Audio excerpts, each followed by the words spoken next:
Fire Rihanna calls out Kendall Jenner as shocking ASAP Rocky allegations surface. Yo! Rihanna just got caught on camera doing something she's never done in 20 years of fame, and the internet froze. One look. That's all it took. One single look thrown across a room, and suddenly every buried grudge, every old rumor, every name she's supposedly been holding a grudge against for over a decade came screaming back to the surface. And the wildest part? A stranger with no audio and no context allegedly decoded what was said behind that glass, and what came out had grown men shook. Nah, and Kendall Jenner really got dragged back into this after staying quiet all these years? Bruh. Somebody's timing is terrible. Before we get into it, like, subscribe, don't miss it, nah. Robin Rihanna Fenty Riri to y'all got filmed in the back of a Sprinter van with Rakim Mayers, better known as ASAP Rocky, in footage TMZ dropped showing what looked like a heated back and forth. It went down after the Met Gala at the Metropolitan Museum of Art in New York City on Monday, May 4th, 2026, and TMZ posted the clip the very next day. TMZ. Whoever thought a tinted van window would keep this private clearly forgot what year it is. Now, let's get into the receipts, because there's a lot. Alright. Let me put the quotes on the table, and I want y'all to just sit with them for a second before anybody starts theorizing. Because this is the part where most channels start guessing. Not me. I'm reading you the receipts word for word, and then we're building from there. Professional lip reader Nicola Hickling, speaking for Online Casino Canada, published her interpretation of the Sprinter van footage. Her transcript reads like this. Rihanna, you don't care for me, do you? ASAP Rocky, are you for real? You're crazy, can't you see? Crap. Get out, I can't be around you. Rihanna laughs mockingly. ASAP Rocky, I'm done here. Rihanna, you're done, I'm tired. Now you're done, you can drop me. ASAP Rocky, you trying something? Hey. Try. The mirror. Man. When I read that the first time, I had to put my phone down. And I need y'all to hear me clearly, that is an interpretation. Lip reading is not audio. Nobody has the actual sound. That's an allegation, not a fact, and I'm gonna keep saying that all video. But bro, you can drop me? Allegedly? That's not a couple's disagreement, that's somebody done pretending in a moving vehicle. And Rocky allegedly answering with you trying something, hey. Try? Nah. You don't say that to the mother of your 3 kids on Met Gala night and expect nobody to notice. That's the audacity of a man who forgot cameras exist. Same expert, same report, and this part barely got covered anywhere.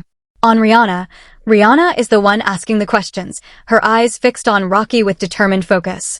Looking straight ahead, he is caught in her gaze and cannot escape it.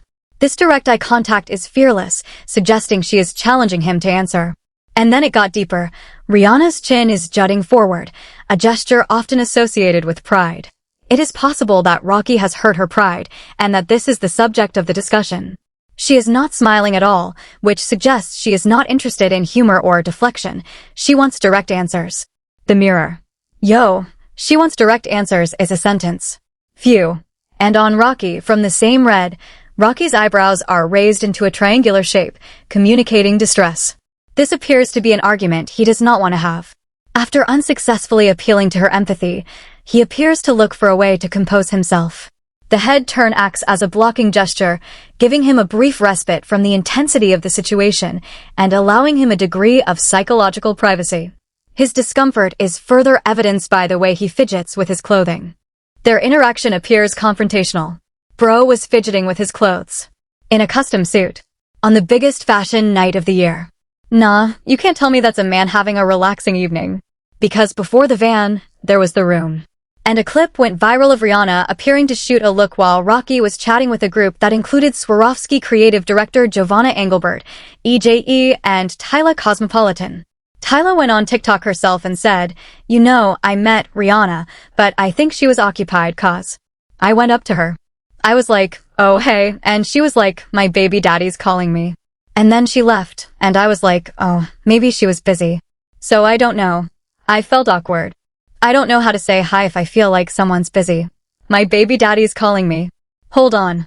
Let me break this down later because that quote is doing something and I don't think y'all caught it yet. Sources close to the couple went straight to TMZ and shut it down. Their words, it was a long day and they were running on empty. And the outlet added that they're happy and people are simply overanalyzing a tired moment, reporting the two had been going non-stop for nearly 16 hours between prep, appearances, and the gala itself. TMZ. Okay, 16 hours. I'll give them that. That's real. But just tired doesn't explain everything else on this list, and y'all know it. 2 days after the footage dropped, on Thursday, May 7th, Riri posted a 45-second behind-the-scenes recap of the entire night. The caption was 4 characters and 2 emojis. Met recap sparkles movie camera dot. That's it. And inside that video, Rocky smiling in a blush pink suit walking her in, plus the 2 of them partying in the back of a Sprinter van with friends in style. Nah, that's not a woman responding. That's a woman answering, without typing a single word about it. Different night, different city, same energy. At the Mortgage Matchup Center in Phoenix, Arizona, on a Tuesday during the Don't Be Dumb tour, Rocky told the crowd, "Thank God y'all didn't know me when I was single, cause I would have fed the S out of you if you was pretty complex." Bro said what? Into a live microphone? With his partner attending shows on that same tour? That's not a bar, that's a self-report. And here's the one nobody plays, because it doesn't fit the drama narrative. After a Knicks Game 4 win over the Spurs, Rihanna held up a Vibe magazine with Rocky on the cover and said, "And this is my nah. My baby daddy brought Vibe back. You know, the vibe has been lost. The vibe has been brought back. Oh my God, look. Right there. I fed that N asterisk asterisk asterisk A, and I had his baby's complex." Yo, she said that on camera. Publicly. Proudly. Hold that thought, it's important later. Because none of this started in 2026. On April 15, 2022, shoe designer Amina Mwadi addressed cheating claims that had exploded on Twitter the night before. Her statement, "I've always believed that an unfounded lie spread on social media doesn't deserve any response or clarification, especially one that is so vile. I initially assumed that this fake gossip, fabricated with such malicious intent, would not be taken seriously. However, in the last 24 I've been reminded that we live in a society that is so quick to speak on topics, regardless of factual basis, and that nothing is off limits. Not even during what should be one of the most beautiful and celebrated times in one's life." She closed with, "While RIH is continuing to live her serene, best-dressed pregnancy life, and I go back to my business, I wish everyone a beautiful Easter weekend." E.T. That's a full denial. On the record. With her name attached. Meanwhile, the claim that started it came from a social media post. Whoever pushed that story out really thought there'd be no receipts coming back. Terrible read of the room. And the Kendall part of this? It's older than most of y'all's accounts. Kendall Jenner posted, "If Rihanna doesn't perform Complicated tomorrow, I'm going to be very upset." Rihanna replied, "Well, don't come. Bustle. 3 words. Lowercase. No punctuation, no emoji, no explanation. 14 years later, we're still talking about it." Jordan Dunn, in a since-deleted tweet, feeling so much better about not doing VS. Sorry, I mean VS now that Rihanna isn't doing it also. Rihanna's camp cited needing to finish her album as the reason she dropped out, and Essence noted plainly there was no indication that the 2 situations are related. Essence. Star magazine, via an unnamed source, alleged that at the 2018 Met Gala, Rihanna was standing next to Kendall Jenner at the bar and loudly said, "Good thing I have curves to pull this outfit off. I would hate to be a stick figure." Then she just stared at Kendall, laughed in her face, and walked away. Gossip. Unnamed source. Never confirmed by anybody involved. Even BET ran a piece basically asking who started the rumor in the first place. So no, I'm not presenting that as fact. Allegedly. On Riot, Rowdy Pipen, Rocky raps, "Pass on a sweetie, I got me a Riri genius." Now that we got the quotes, let's connect the dots. Okay, look. This is where I'm gonna do something different from every other channel covering this, and I need y'all locked in. The master rule of this whole story is this: the calendar is the evidence. Not the quotes. Not the lip reading. The dates. And when you line up the dates, this story stops being about a Sprinter van and becomes about a 14-year machine that runs on autopilot. So let's talk about the 3 days that matter most. That van? Monday night, May 4th. The footage? Public Tuesday, May 5th. The official denial? Wednesday, May 6th. Her recap? Thursday, May 7th. 4 consecutive days. 4 separate news events. And here's what nobody's pointing out. The story was completely relitigated, reframed, denied, and answered inside of 72 hours. That is not a scandal timeline. That's an assembly line. Think about what that speed actually means, man. In 2012, when this all started, a celebrity story took a week to metabolize. People had to log onto a computer. Blogs updated once a day.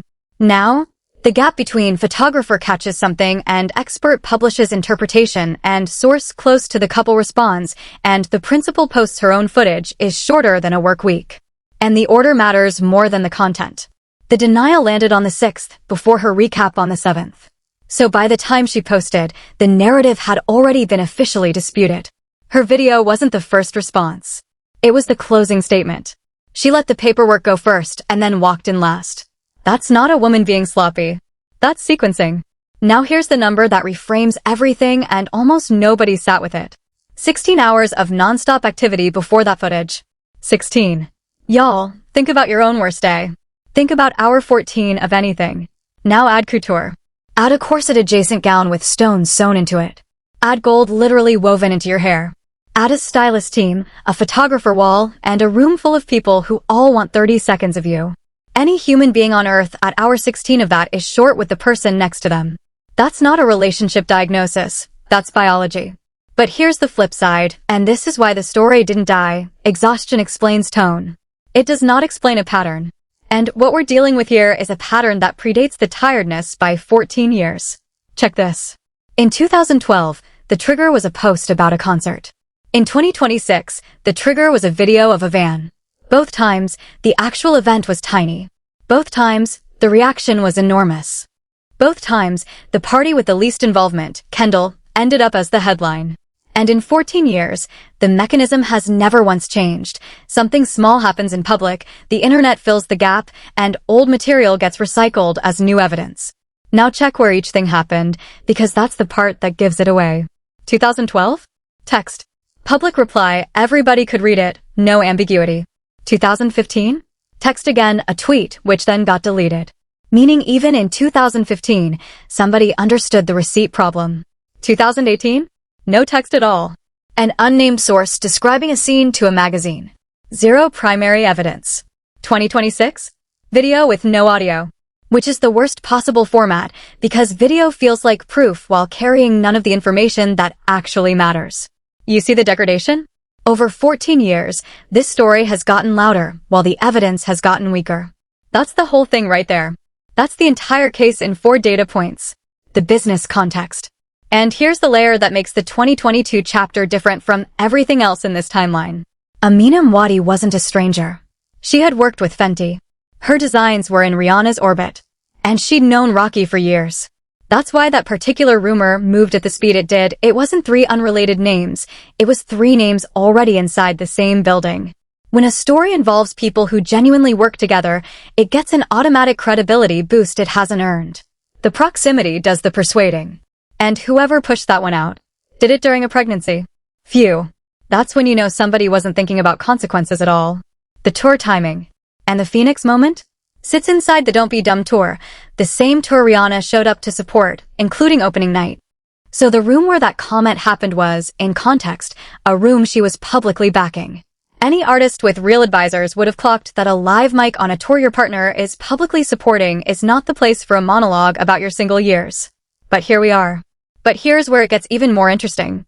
Now check this out, nobody's talking about this, and it's the single most important thing in this entire story. I told y'all at the top, if 10 points get made, I'm zooming into 1.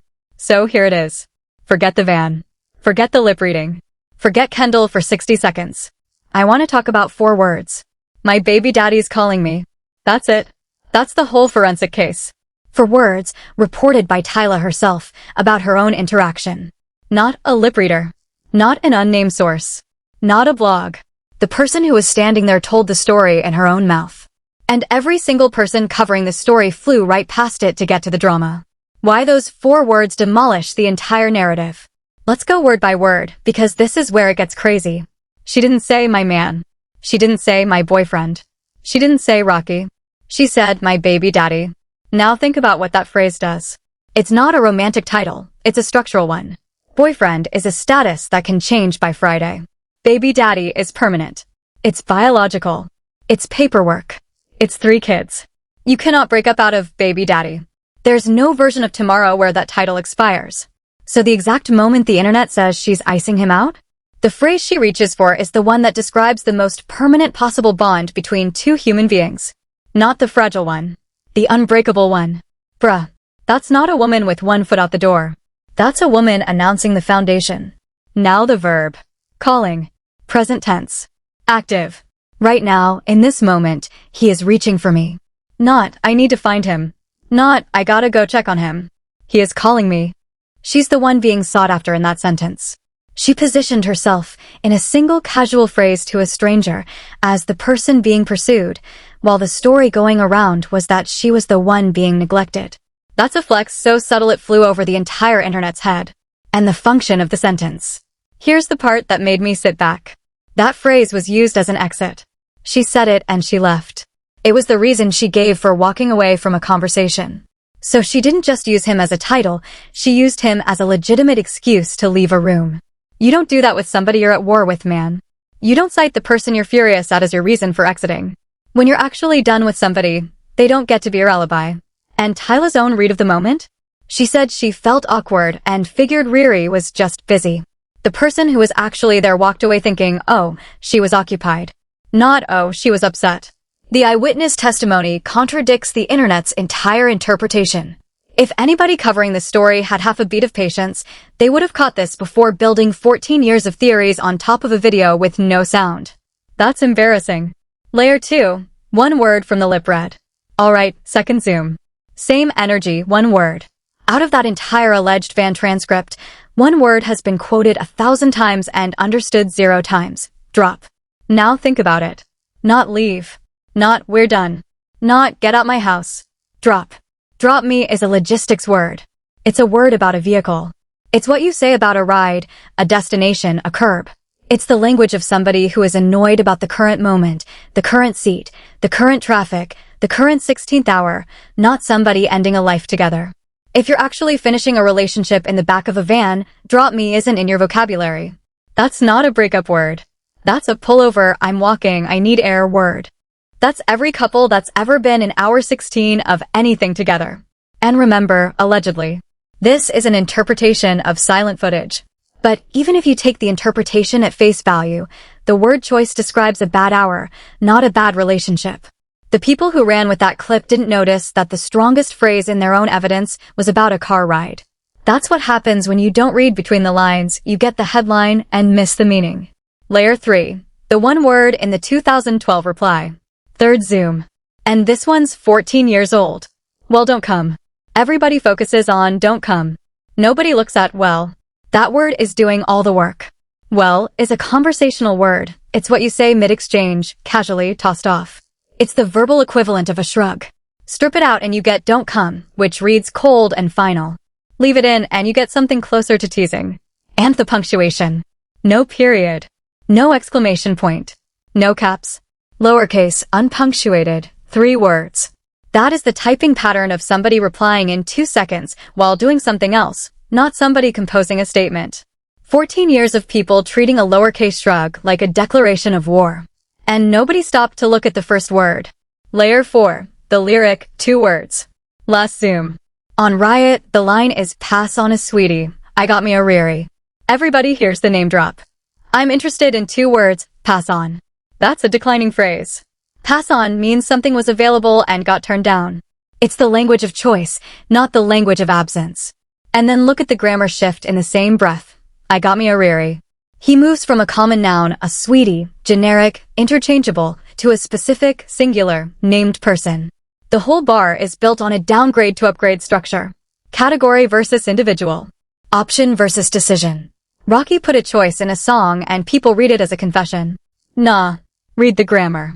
And keep in mind he's never officially explained the line, so every interpretation out here, including mine, is interpretation. Now, let's see how the media covered this. Now watch what happens when you put the outlets side by side. Because the story splits into 3 completely different stories, depending on who's telling it. TMZ framed it as a labor story. Their entire angle was fatigue, hours, logistics, a marathon day, sources close to the couple. They broke the footage and then immediately built the exhaustion frame around it. Notice the mechanism. TMZ owns the video and the denial. Same outlet, both directions. That's not contradiction. That's the modern celebrity news cycle in one publisher. The Mirror framed it as a psychological event. Their angle wasn't ours. It was interiority, pride, distress, blocking gestures, someone wanting answers. Completely different genre. TMZ gave you a schedule. The Mirror gave you a character study. Same 11 seconds of video, two incompatible interpretations, both published within days. Cosmopolitan framed it as a room dynamic. Their lens was social, who was standing where, who was talking to whom, which reaction went viral. And to their credit, they included the exhaustion context and let Tyla's own account run. Most balanced of the three and the least viral. Funny how that works. And Complex framed the tour moment as personality, not scandal. Their write-up literally read it as likely just a playful moment and reflecting on what he used to be like. They put Rihanna's own on-camera comments about him in the same article. Complex handed everybody the counter-evidence in the same breath as the controversy, and half the internet quoted the first half and deleted the second. Now the counter-narrative. Some folks online are saying this whole thing is manufactured, that there's no tension anywhere, that fans invented all of it. And honestly, on the specific question of that one van clip, the paperwork leans that way. There's an on-record denial, and there's her own footage. But that argument overreaches, and here's why it doesn't fully hold up.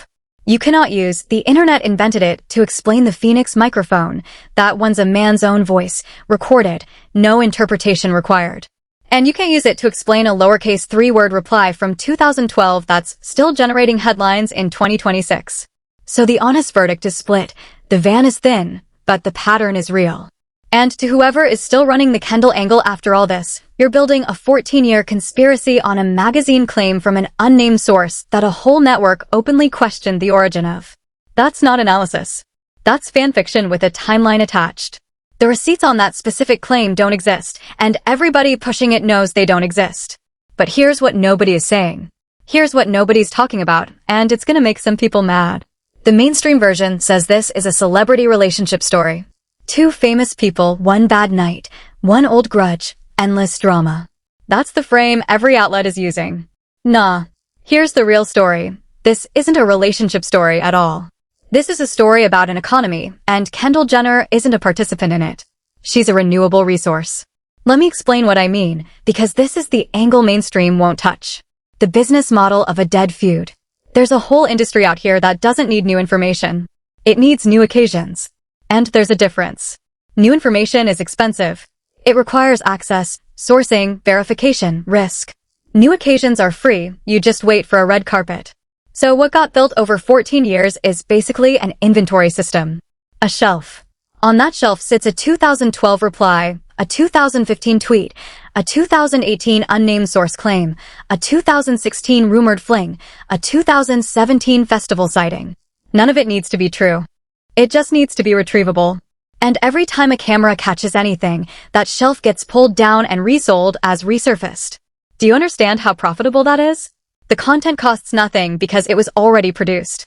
14 years ago. Kendall's name is the most valuable item on that shelf, and she has never once been asked to participate. She doesn't have to say anything. She doesn't have to do anything.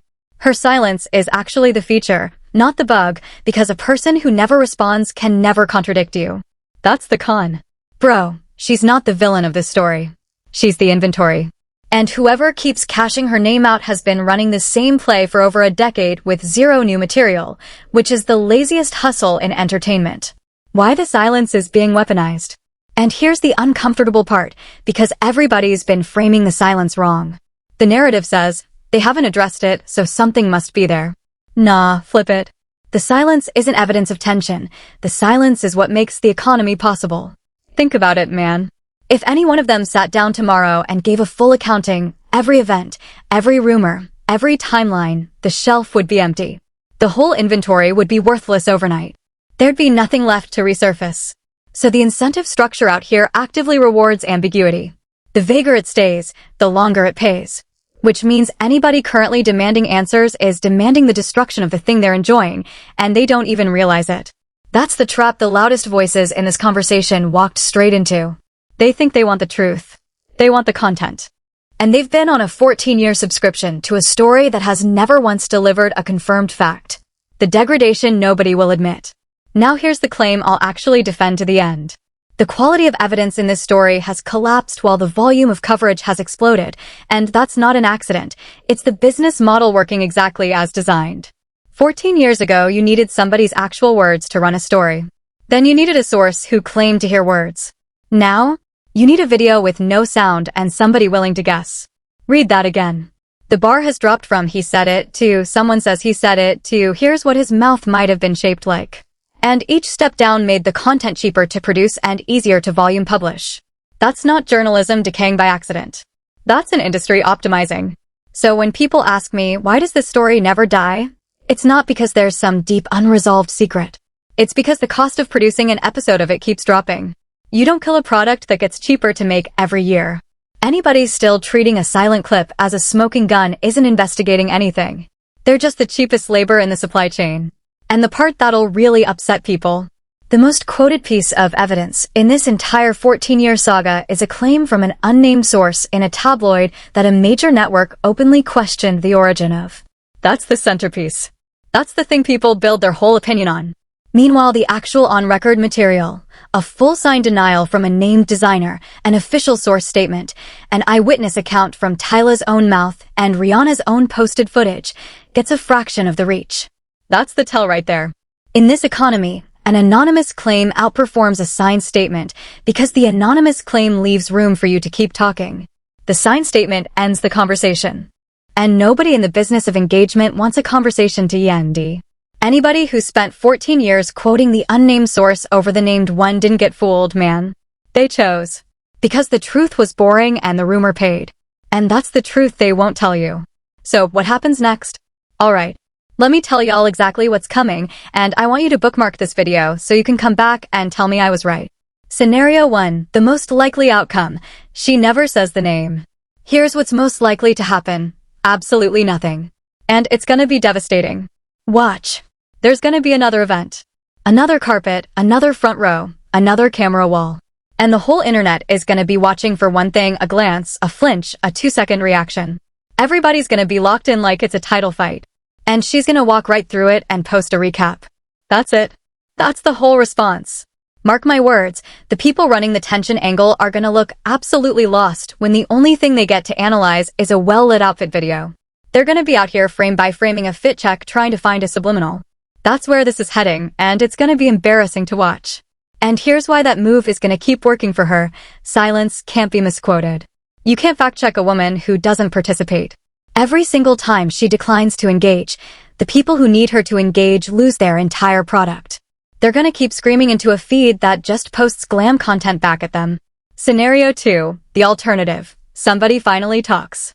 Now, if the opposite happens instead, if one of these three names actually sits down and gives a full, detailed accounting of every rumor on this timeline, it's gonna be a massacre, and not for who y'all think.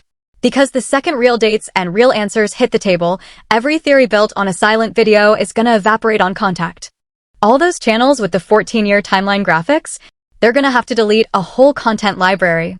And whoever's been living off the Kendall angle is gonna find out real quick that their entire catalog was built on a claim from an unnamed source. That's the risk of running a business on rumors, one press cycle of actual truth and you're bankrupt. So follow the logic. If nobody talks, she wins by attrition. If somebody talks, the rumor mill loses its inventory. There's no version of the next 12 months where the speculation industry comes out ahead. They're playing a game where both outcomes are losses. That's what happens when you build a whole operation on someone else's ambiguity. You don't control the exit. Looking at the bigger picture, here's the long-term consequence nobody's ready for. This silent video plus interpretation format is about to hit a wall, and hard. Because we're heading into a stretch where anybody can generate footage of anybody. And the second that becomes normal, here's what their mouth might have been shaped like, stops being content, and becomes a liability. Watch what happens the first time a major interpretation-based story gets publicly demolished. Watch how fast outlets start adding disclaimers. Watch how fast expert lip reader goes from a headline hook to a punchline. It's coming, and this era of coverage is gonna age like milk. And the people who spent years building audiences on soundless clips? They're gonna be the first casualties. Not because anybody comes after them, because the format itself is gonna lose the one thing it ran on, which was the audience's willingness to believe a guess. Meanwhile, the people who kept saying allegedly, who quoted named sources, who told y'all when something was unverified, they're gonna be the only ones left standing. 5 years out, that's the split that's gonna matter. And for Riri specifically, Every year, she keeps declining to feed this thing. The archive of her not participating grows. That becomes its own kind of record. The internet is gonna spend another decade searching for a confirmed quote about Kendall Jenner and coming up with a lowercase reply from 2012 and an unnamed source from a tabloid. That's the whole file. Forever. Whatever happens, one thing's clear, the rumor mill already lost. Thanks for watching. If you enjoyed uncovering the real story, smash that like button and hit subscribe so you never miss when we expose what everyone else is too scared to say. Ring that bell for notifications. And if you want more truth bombs like this, click on one of these videos next. Trust me, you'll want to see what we found.